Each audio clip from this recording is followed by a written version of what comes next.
Kalau kita dengar kata dinasti, biasanya yang kebayang itu kan tentara, penaklukan, perang.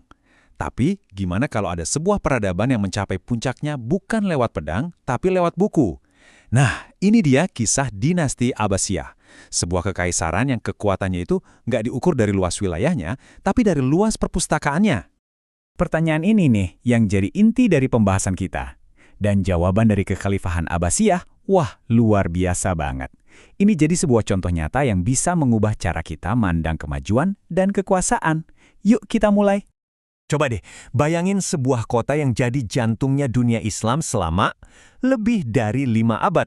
Dari tahun 750 sampai 1258 Masehi, Baghdad itu bukan sekedar ibu kota, dia itu kayak mercusuar peradaban dunia. Tapi ya itu, warisan sejati mereka bukanlah soal kekuatan militer. Kekuatan mereka yang sebenarnya justru ada pada komitmennya yang luar biasa terhadap ilmu pengetahuan, budaya, dan pendidikan. Sebuah pergeseran yang benar-benar mengubah arah sejarah. Beda banget sama para pendahulunya yang fokusnya cuma ekspansi wilayah. Para Khalifah Abbasiyah ini dengan sengaja milih jalan yang berbeda. Mereka memutuskan buat ngebangun kekaisaran mereka di atas fondasi intelektual. Sebuah pilihan yang radikal banget pada masanya, dan ini yang akan mengubah dunia. Kalau kita lihat di sini, dinasti ini kan berkuasa lama banget ya, kebagi jadi 5 periode. Tapi, yang mau kita bedah lebih dalam itu periode pertamanya. Momen ketika fondasinya diletakkan dan ledakan intelektualnya terjadi. Era inilah yang kita kenal sebagai zaman keemasan. Dan revolusi budaya ini nggak terjadi gitu aja dong, pasti ada otaknya, ada penggeraknya. Nah, mereka ini adalah pemimpin-pemimpin kayak Khalifah Harun al-Rashid dan putranya Al-Ma'mun. Merekalah yang menjadikan pengetahuan sebagai prioritas utama negara.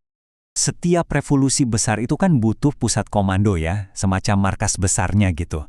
Nah, buat zaman keemasan Abbasiyah, tempat itu namanya Baitul Hikmah atau Rumah Kebijaksanaan.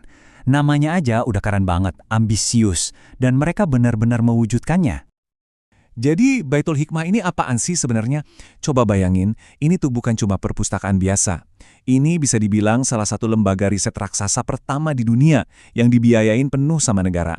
Jadi kayak gabungan perpustakaan, universitas, sama pusat penelitian, semuanya jadi satu. Tempat ini tuh lebih dari sekedar gedung, ini benar-benar ekosistem pengetahuan yang hidup. Para ilmuwan tuh nggak cuma datang buat baca buku. Mereka tinggal di sana, mereka berdebat, nerjemahin naskah-naskah kuno, dan ngelakuin riset baru. Wah, ini benar-benar inkubator ide. Dan coba deh dengerin kutipan dari Khalifah Harun al-Rashid ini. Ini nunjukin betapa dalamnya pemahaman mereka soal pendidikan. Bukan cuma